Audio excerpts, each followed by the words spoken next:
Assalamualaikum warahmatullahi wabarakatuh. Waalaikumsalam.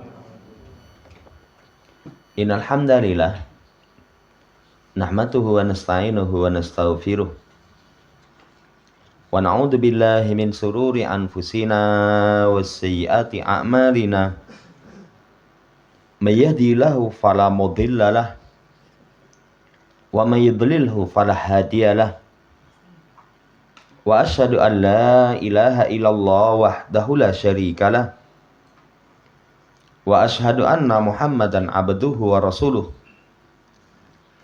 Allahumma salli ala Muhammad wa ala ali Muhammad.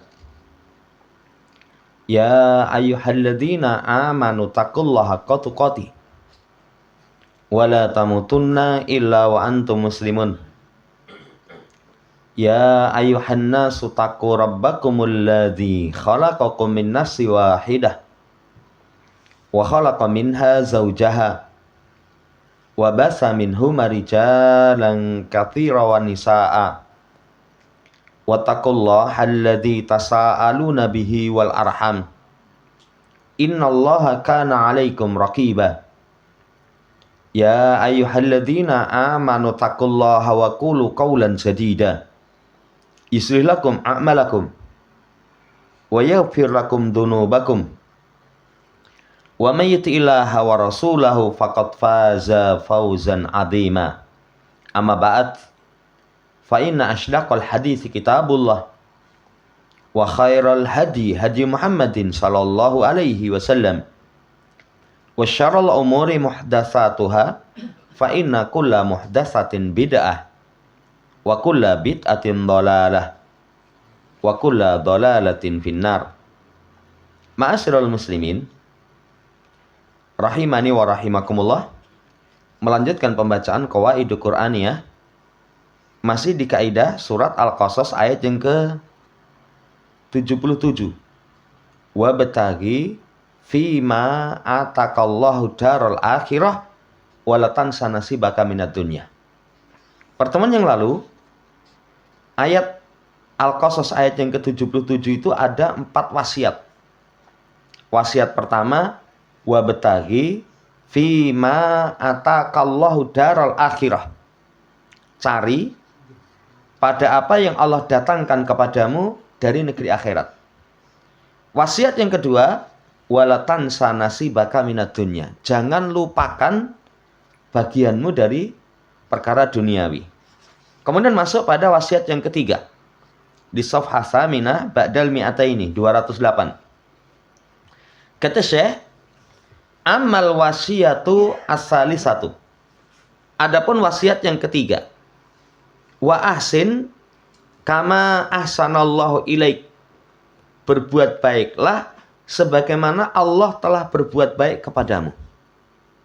Ini wasiat yang ketiga, supaya kita semangat berbuat baik sebagaimana Allah berbuat baik kepada kita. Wa hadza yatafiqu tamama ma'al aqli wasyar'i. Ini sesuai secara sempurna dengan akal dan syariat. Jadi orang itu kalau misalkan secara akal, kita diberikan kebaikan supaya nanti kita berbuat baik lagi, itu sudah hal yang memang secara akal seperti itu. Allah berbuat baik kepada kita. Kebaikan Allah kepada kita itu latuh suha. Kita nggak bisa menghitung. Kita tidak bisa menghitung. Kalau satu saja dikurangi, itu sudah mahalnya luar biasa. Ambekan, oksigen, yang kita tarik ini kalau di rumah sakit sak tabung piro coba. Ini kebaikan Allah. Makanya Allah perintahkan berbuat baik sebagaimana Allah berbuat baik kepada kita. Rasul terangkan, kita memiliki 360 persendian. Persendian kita itu 300 swidak. Satu masalah. Bangun tidur sudah berat itu. Dengkulnya misalnya, ngopo kok tangi keringkangan.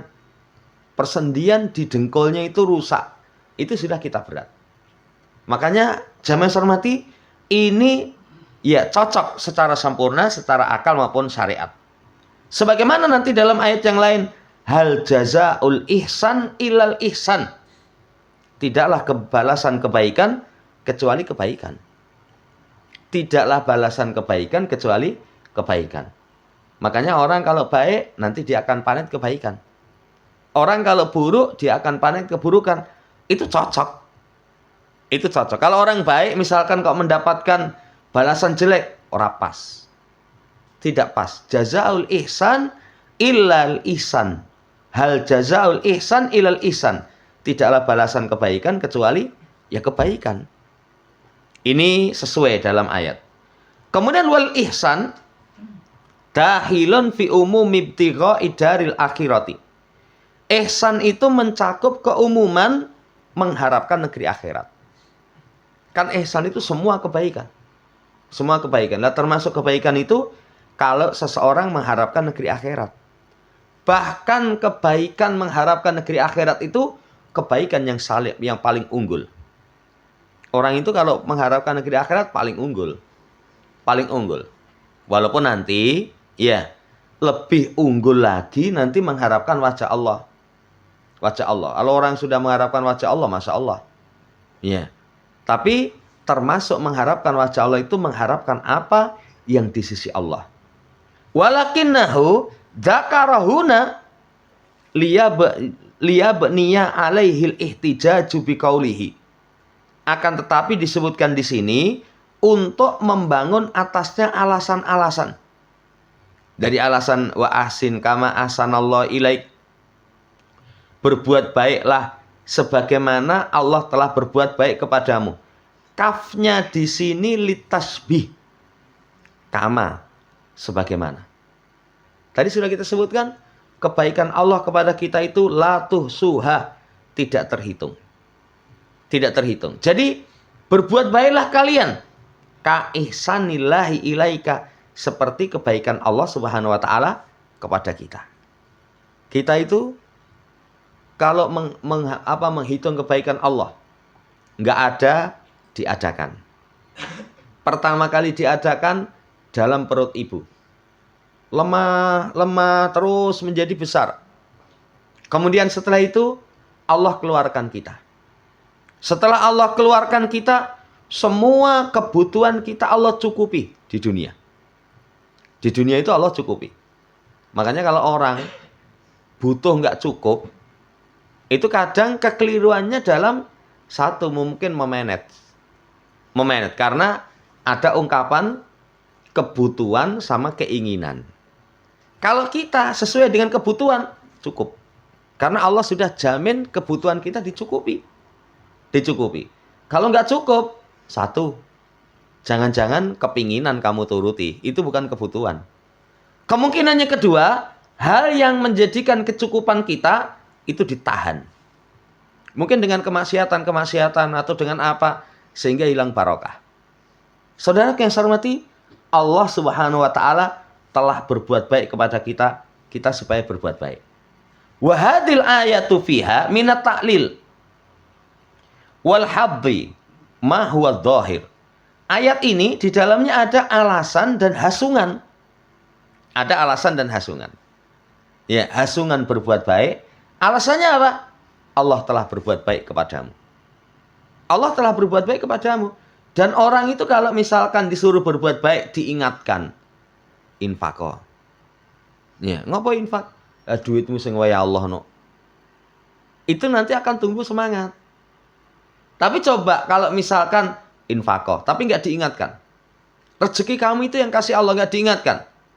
Tak rewangi rekoso kon infak. Seakan-akan itu jerih payah diri sendiri.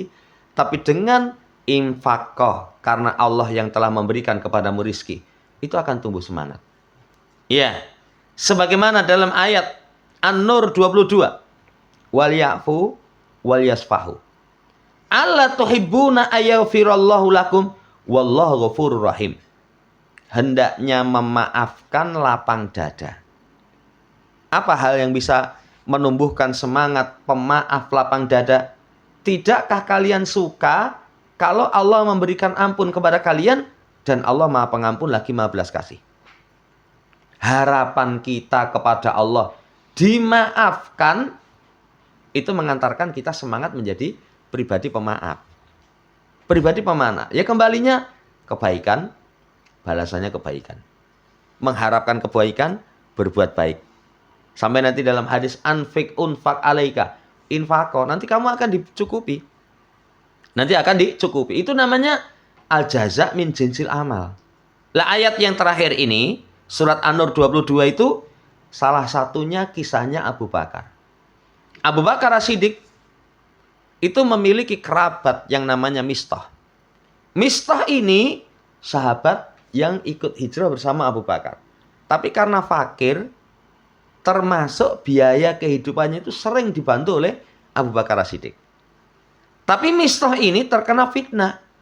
Ketika Aisyah radhiyallahu ta'ala anha itu dituduh melakukan perkara yang keji oleh orang munafik. Si Mistah ini termasuk yang ikut menyebarkan.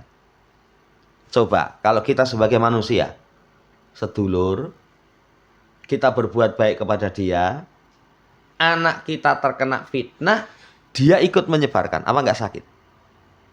Sakit. Lagi sedulur kok kebangetan mentoh, malah melu-melu. Apalagi dikasih bantuan oleh Abu Bakar berkaitan dengan kebutuhan hidup. Akhirnya Abu Bakar ketika itu bersumpah, ya, tidak akan memberikan bantuan lagi. Putus. Ayat ini dikatakan, ya, hendaknya memaafkan, lapang dada. Apa nggak senang kalau Allah kasih maaf? Abu Bakar itu langsung jawab, iya, senang Allah memberikan ampunan. Kemudian disambung kembali nafkahnya kepada Mistah itu. Lah ini penyemangat kepada kita. Maka fakama tuhibbu an ya'fu Allahu anka fa'fu an ibadi. Sebagaimana kamu suka mendapatkan kemaafan dari Allah, maafkan hamba. Bahkan kemarin dibahas tentang jalan salaf itu dakwahnya dengan menyeru kepada akhlak. Termasuk akhlak Islam yang paling besar, pemaaf. Nanti ada dalam ayat khudil afwa wa'mur bil urfi wa'arid anil jahilin. Kasih maaf. Kalau kita yang disakiti, memaafkan. Ya, tapi dia yang menyakiti kita, ada hak Allah. Apa haknya Allah? Diingatkan. Diingatkan. Tapi kalau diingatkan ngeyel, berpaling dari orang yang bodoh. Lu ngawai, hati-hati. Ini saudara yang saya hormati, pemaaf. Kita suka dimaafkan oleh Allah, kasih maaf. Kayak doa di malam Lailatul Qadar itu. Allahumma innaka afuwun tuhibbul afwa wa'fu anni. Ya Allah, engkau zat yang maha pemaaf, mencintai orang yang memaafkan. Maafkanlah kesalahanku. Kalau kamu berharap diberikan maaf, ya kasih maaf sama orang.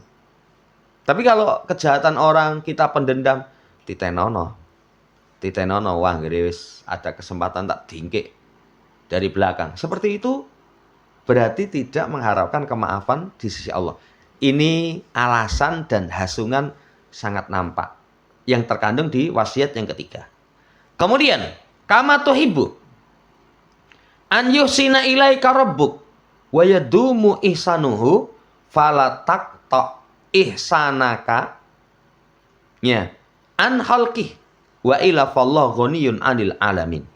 Sebagaimana kamu suka Allah berbuat baik kepadamu, kemudian kebaikan Allah itu tidak putus. Kan kita itu kalau mendapatkan nikmat, termasuk yang kita minta, ya Allah, hilangnya kenikmatanmu. Kita berlindung kepada Allah hilang nikmat. Karena orang kalau dikasih nikmat, hilang, itu lebih berat dibandingkan dengan orang yang tidak memiliki nikmat tersebut. Contoh, kita punya kendaraan. Ya, setelah itu hilang. Dengan orang yang sejak awal nggak punya kendaraan, itu kalau dari sisi perasaan, nyaman yang nggak punya kendaraan itu. Walaupun akhirnya podo-podo randuwe. Ya, karena punya, setelah itu hilang, itu lebih sedih dibandingkan dengan belum punya. Makanya mantan wong sugih itu lebih rekoso daripada orang yang melarat abadi. Melarat yang abadi itu. Wah, miskin terus itu. Itu terbiasa. Tapi kalau tadinya orang kaya kemudian jatuh miskin, bala mesake. Lah ini kita berharap Allah berbuat baik kepada kita, kebaikannya terus. Apa sarananya? Kembali ada taklil, ada hab. Ada hasungan, ada alasan. Iya, fala taqta isanaka an alki. Kalau begitu, jangan putus kebaikanmu kepada makhluk. Jangan putus kebaikanmu kepada makhluk. Kalau kita sama makhluk terus baik, kebaikan Allah itu akan turun kepada kita. Akan turun kepada kita. Ya seperti ada yang kasih permisalan itu keran. Keran itu kalau mbok urip kecili, nanti alirannya juga kecil. Tapi kalau diurip banter gitu, alirannya juga besar. Semakin kita berbuat baik kepada makhluk dengan kebaikan yang banyak, kebaikan Allah kepada kita juga tak terhingga. Semakin banyak. Tapi kalau misalkan nggak mau, orang hanya berharap kebaikan dari Allah, tapi tidak mau berbuat baik kepada makhluk. Allah nggak butuh kepada alam semesta. Allah tidak butuh kepada alam semesta. Makanya jangan punya anggapan saya nyembah Allah itu kebutuhan Allah. Butuhmu dewe. Kita infak itu bukan berarti Allah butuh, walaupun ada ayat wa may yuqridullaha qardan hasana. Siapa yang kasih pinjaman kepada Allah pinjaman yang baik, loh Allah nyileh. Enggak kok, itu kebaikan kita sendiri. Kebaikan kita sendiri. Saya sholat, saya butuh sholat. Saya korban, saya butuh korban. Bukan Allah Subhanahu wa taala yang butuh, karena Allah tidak butuh dari alam semesta. Wasiat yang ketiga. Kemudian wasiat yang keempat. Warabi. Hadil wasaya fi hadil qaidatil Qur'aniyati. Wasiat yang keempat dari wasiat yang ada dalam kaidah Quran ini, wala tabagil fasada fil ard. Innallaha la yuhibbul mufsidin. Jangan menginginkan kerusakan di muka bumi. Allah tidak suka orang yang membuat kerusakan. Jamaah hormati, di sini wala tabagil fasada fil ard itu digandengkan dengan wa ahsin kama ahsanallahu ilaika. Jadi orang berbuat baik itu jangan diikutkan dengan berbuat rusak. Karena kalau kebaikan digandingkan dengan rusak, hakikatnya itu rusak. Makanya kata Syekh, litahdir min halatil ihsani bil fasad. Peringatan jangan mencampurkan kebaikan dengan kerusakan. Jangan. Fa innal fasada didul ihsan. Karena kerusakan itu kebalikan daripada kebaikan. Ya kalau apik jangan campur dengan jelek. Iya. Fal amru bil ihsan yaqtadi nahyu anil fasadi. Perintah berbuat baik itu konsekuensinya dilarang dari membuat kerusakan. Dilarang dari membuat kerusakan. Wa inna manassa alaihi, dinaskan seperti itu li'annahu lama ta'addadat mawaridul ihsan wal isaah faqad yaghibu anidihni anal isaata ila syai'in ma'al ihsan ila asya yuktabaru ghairu ihsan. Kenapa kok disebutkan seperti ini? Digandingkan. Berbuat baik sebagaimana Allah berbuat baik kepadamu. Jangan membuat kerusakan di muka bumi. Karena banyak kasus kebaikan dan keburukan itu menjadi satu. Sehingga nanti sebagian orang itu perhatiannya itu kurang. Jadi keburukan kepada sesuatu dengan ihsan itu tidak dianggap baik. Tidak dianggap baik. Jadi kalau orang berbuat baik, ya jangan disertai dengan berbuat jelek. Kalau kebaikan masih dicampur dengan kejelekan, itu jelek. Tapi kebanyakan orang nggak paham. Nggak paham. Contohnya ada itu, orang ngemis. Kalau dalam syariat, orang ngemis kalau mampu dikasih, tapi kalau nggak mampu, itu tutur kata yang baik. Tutur kata yang baik. Tapi ada kalanya orang ngemis, diwehi, ning karo diunek-unekke. Nyo, saya ketahu. Kere, ngemis. Iya. Orang kasih 50.000 tapi diunek-unekke. Ketika ditegur, Mas ngewehi yo karo ngunek-unekke. Ah mending timbang rata wae. Jadi merasa berbuat baik, itu keliru. Itu keliru. Makanya kalau orang ketika berbuat baik seperti itu, jamaah hormati, jangan dicampur dengan kejelekan. Makanya dalam Islam kalau ada orang ngemis, kalau mampu kasih. Kalau nggak mampu, jawab dengan jawaban yang baik. Jawab dengan jawaban yang baik. Nggih ngapunten sanese riyin. Nek ngemis saiki jawabe sanese pun sing dereng jenengan. Wah, nganyelke. Nggih. Kadang seperti itu. Ini contoh tidak teranggap berbuat baik. Kemudian ditutup dengan innallaha la yuhibbul mufsidin. Allah tidak cinta orang yang berbuat baik. Lah ini alasan larangan dari berbuat rusak. Allah tidak cinta orang yang membuat kerusakan. Kenapa kok Allah ya? Kenapa kita dilarang berbuat rusak? Allah enggak cinta. Li'annal amala alladzi la yuhibbuhullahu la yajuzu li ibadihi amaluhu. Karena amalan yang Allah tidak cinta enggak boleh bagi hamba untuk melakukan. Ini saudaraku yang saya hormati alasannya. Kenapa enggak boleh berbuat jelek? Allah tidak cinta. Allah tidak cinta. Wallahu ta'ala alam. Wa ba'da hadatit wa fisari fi dilali hadil qaidatil qur'anilatil jalilati. Setelah ya begitu cepat berlayar di bawah naungan kaidah Quran yang sangat agung, yatabayyanul lana biwuduhin anna hadal qur'ana kama qala munazziluhu. Maka menjadi jelas bagi kita gamblang bahwasanya Quran sebagaimana yang diucapkan oleh zat yang menurunkan. Siapa yang menurunkan Quran? Allah. Kata Allah, yahdi lillati hiya aqwam. Quran itu menunjuki kepada sesuatu yang paling lurus. Paling lurus. Makanya kalau orang muslim sudah memiliki Quran, kok ambil selain Quran? Itu berarti ayat ini lali dia. Lalu kamu pilih selain Quran. Dalam keyakinan, misalnya milih kejawen. Dalam amalan, kita ini orang timur. Lah memang Quran orang rangkai lah bagaimana seseorang bermuamalah. Ya, Quran itu lillati hiya aqwam, yahdi lillati hiya aqwam. Menunjuki kepada sesuatu yang paling lurus. Ya, demikian. Wa annahu ma min qadiyatin yahtajuha annasu illa wa hukmu fi kitabillah. Bahwasanya tidak ada satu ketetapan yang manusia butuh kecuali hukumnya sudah ada dalam Quran sebagaimana kita Imam Syafi'i. Kalau perkara itu kebutuhan kita, kebutuhan yang mendatangkan manfaat, kebutuhan yang mendatangkan kemaslahatan, neng Quran wis ono. Kalau Quran tidak membahas, berarti ora penting. Berarti dia tidak penting. Makanya Quran nggak ada pembahasan-pembahasan yang tidak dibutuhkan. Semua yang dibutuhkan oleh kita itu dibahas. Itu dibahas. Walakin ainal mutadabbiruna wan nahiluna min hadzal mu'in alladzi la yandab. Tapi kata Syekh, mana orang yang mentadaburi? Mana orang yang ingin minum dari sumber yang sumber ini tidak pernah ada habisnya?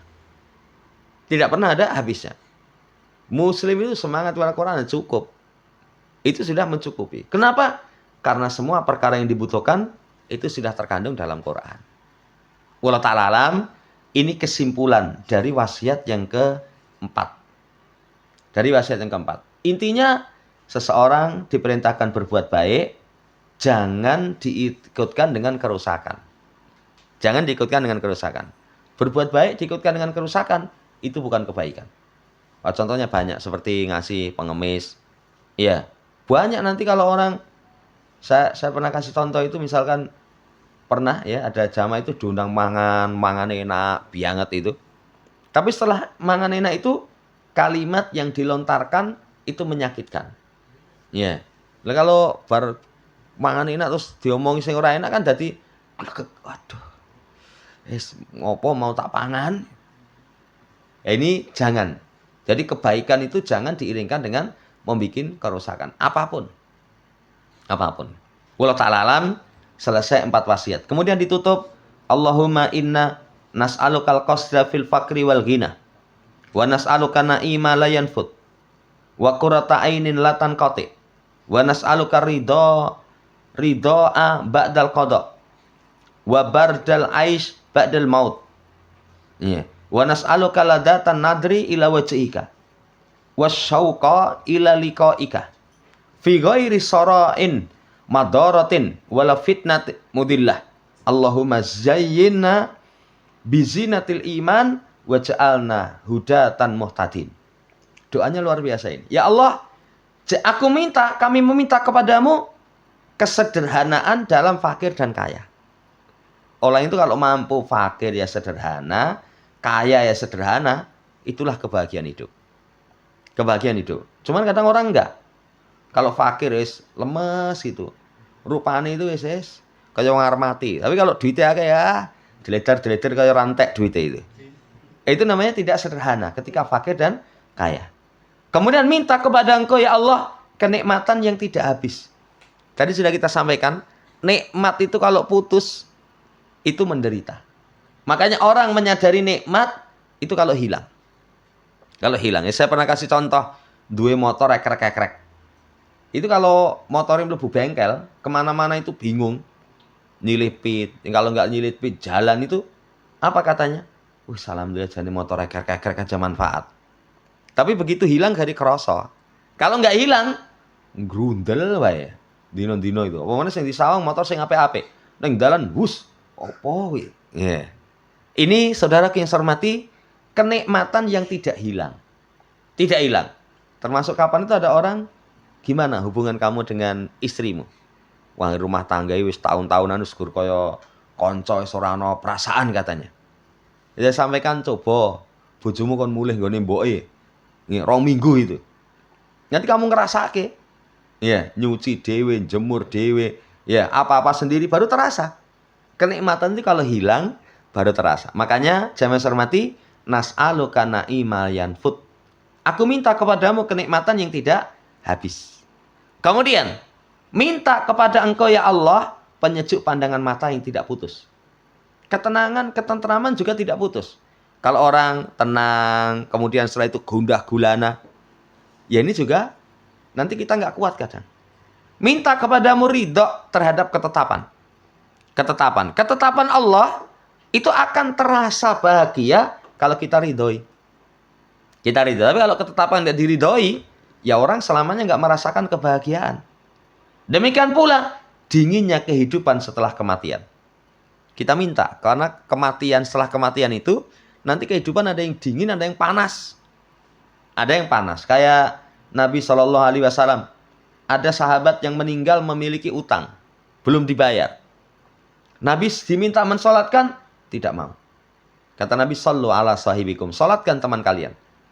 Akhirnya ada sahabat yang ngacung, Rasul, alayya dainuhu, utangnya saya yang akan membayarkan. Kata Nabi, iya, utang dia kamu yang bayarkan, dia sudah berlepas diri dari utang. Iya, Nabi solatkan. Begitu disolatkan, setelah sekian waktu ketemu, gimana utang isi bulan? Wis mbok bayarke atau buruk? Belum Rasul. Sampai pada satu waktu, sudah wahai Rasul. Kata Nabi, sekarang sudah dingin. Sekarang sudah dingin. Berarti kehidupan di alam barzah itu panas. Setelah kematian itu panas. Apalagi di akhirat. Dan ini kita minta ya Allah, dinginnya kehidupan setelah kematian. Aku minta kepadamu keledatan memandang kepada wajahmu. Rindu berjumpa kepadamu. Tanpa ada keras, madorot, tanpa ada fitnah yang menyesatkan. Rindu keledatan memandang wajah Allah. Ini kenikmatan yang paling besar. Kan nikmat paling besar itu jannah. Di atas jannah apa? 2. 1 memandang wajah Allah. Yang kedua mendapatkan ridho Allah. Allah nggak murka. Ini minta kepada Allah. Kemudian ya Allah, hiaskan kepada kami dengan hiasan iman. Jadikan kami orang yang mendapatkan hidayah dan menunjuki. Ya, wallahu ta'ala alam.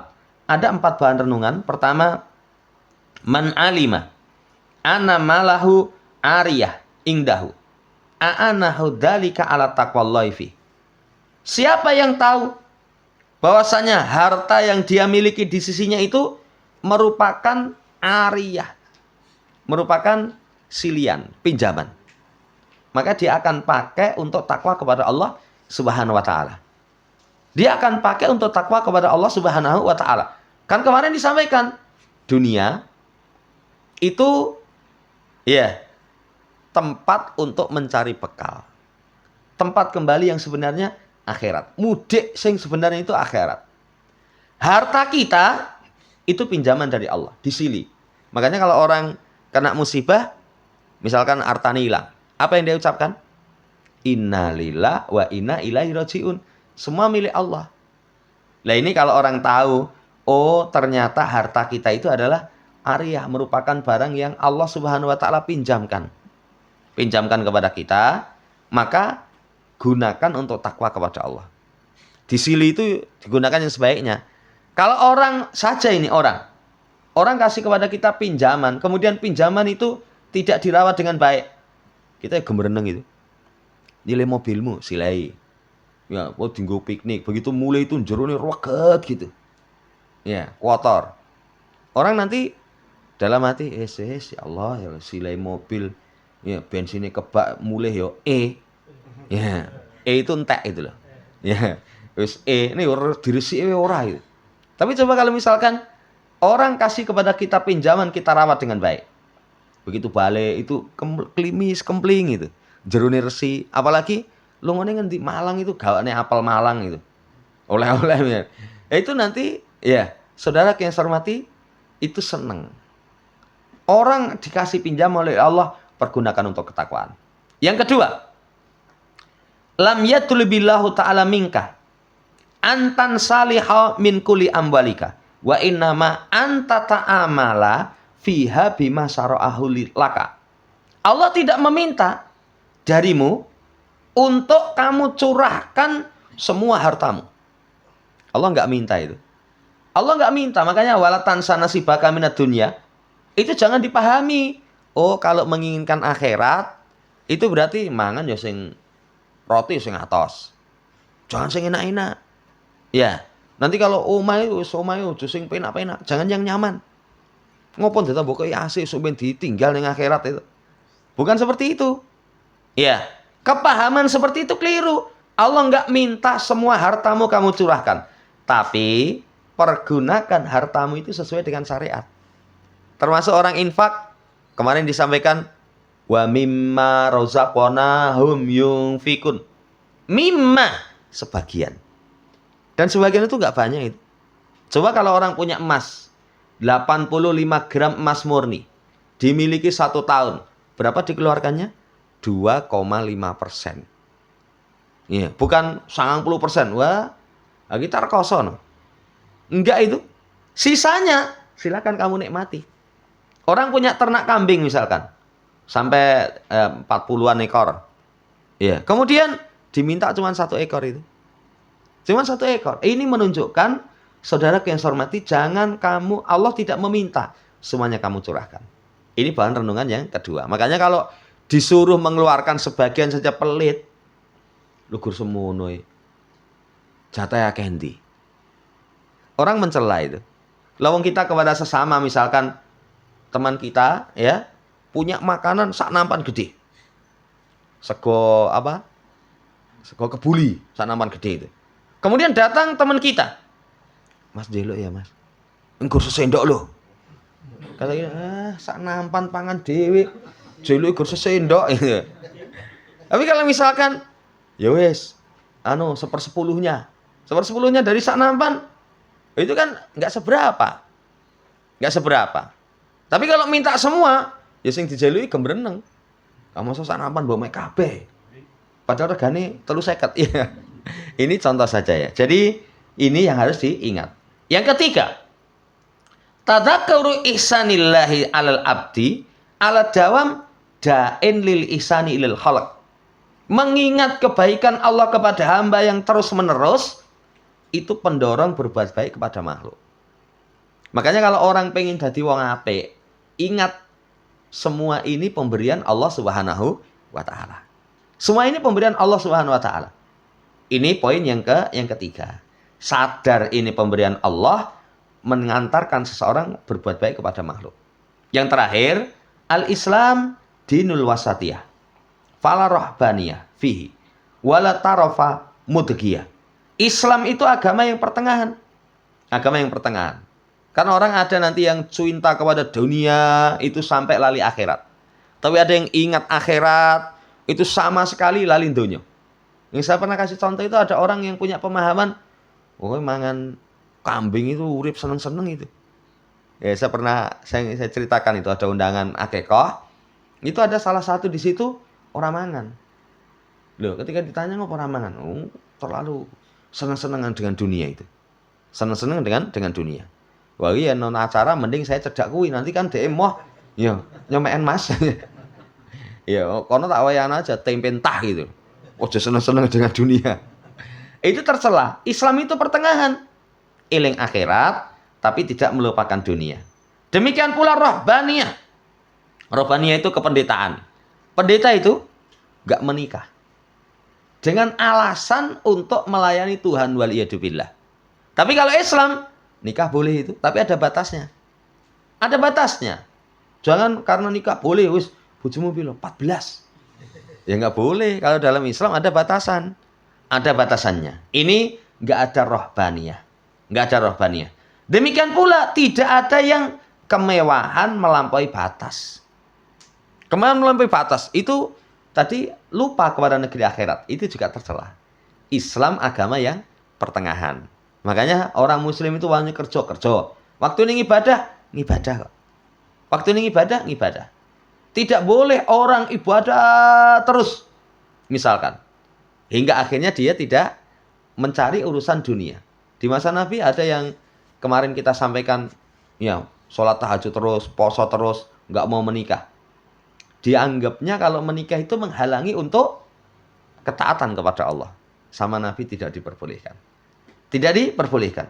Tapi kalau misalkan dunyo terus, wae sholat tetap dunyo, wae sholat tetap dunyo, wae ibadah tetap dunia, itu juga tercela.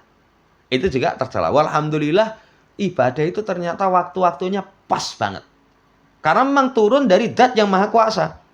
Subuh awal aktivitas, duhur istirahat siang, asar itu juga waktunya ya kita ya nyantai lah. Maghrib urusan selesai. Habis itu isya awal malam. Ya, itu waktu-waktunya jamaah hormati, itu waktu-waktu yang luar biasa. Ini yang terakhir, jadi Islam itu agama pertengahan. Wallahu ta'ala alam. Ini yang bisa kita baca insya Allah di pertemuan seterusnya, nanti masuk pada kaidah yang ke-34. Yahudi Nasara sekali-kali tidak akan ridho kepada kalian sampai kalian mengikuti agama mereka. Nah, ini termasuk di masa sekarang. Ayat ini banyak orang yang ora percaya. Wis ora, ya, saya Nasara Yahudi wis ora. Jadi wis sekarang mereka prinsipnya wis agamamu, agamaku. Jadi mereka itu enggak menginginkan supaya kita mengikuti agama mereka. Terbantahkan nanti dengan kaidah itu kita baca. Wallahu ta'ala alam. Demikian cukup.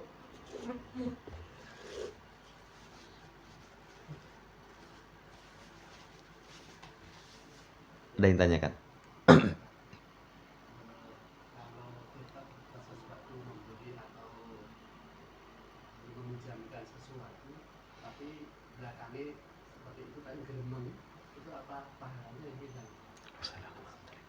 Iya, makanya latu betilu sodakotikum bil manni wal adha. Jangan batalkan sedekah kalian itu dengan manni wal adha. Mengungkit, kemudian memberikan gangguan. Mengungkit itu setiap ketemu disebutkan kebaikannya. Contohnya, kita kasih sama orang HP gitu, contohnya. Ya, HP. Begitu ketemu, apa-apa wong akeh itu. Piye HP sing tak wendengi, penak to? Wah, langsung pijat. Wah, cepet. Itu setiap ketemu seperti itu. Akhirnya orang risih itu. Risih. Kenapa? Karena dia tampakkan kebaikan dia terus di hadapan orang. Ya, di hadapan orang. Lah seperti itu menyakitkan. Menyakitkan. Lah ada kalau memberi seperti itu nanti amalannya batal. Nah, sekarang modelnya kayak gitu. Ngewai beras 3 kilo. Kemudian dipoto. Setelah dipoto itu dipamerke selama 10 tahun. Padahal beras 3 kilo itu kalau anaknya 10, sedino entek itu. Tapi foto itu. Setelah itu dipamerkan kemana-mana. Alhamdulillah kami mampu berbagi. Ning rupane sing diwe itu terus 10 tahun. Dinggo iklan gitu. Lah sing mbok wae beras 3 kilo itu anaknya 10 dipangan sedino entek. Tapi kamu pamerkan dengan seperti itu. Itu namanya kebaikan disertai dengan memberikan gangguan. Dengan menyakiti. Nah, seperti itu bisa berpengaruh kepada hapusnya amal. Wallahu ta'ala alam. Cukup. Subhanakallahumma rabbana bihamdika asyhadu an la ilaha illa anta astaghfiruka wa atubu ilaik. Assalamualaikum warahmatullahi wabarakatuh.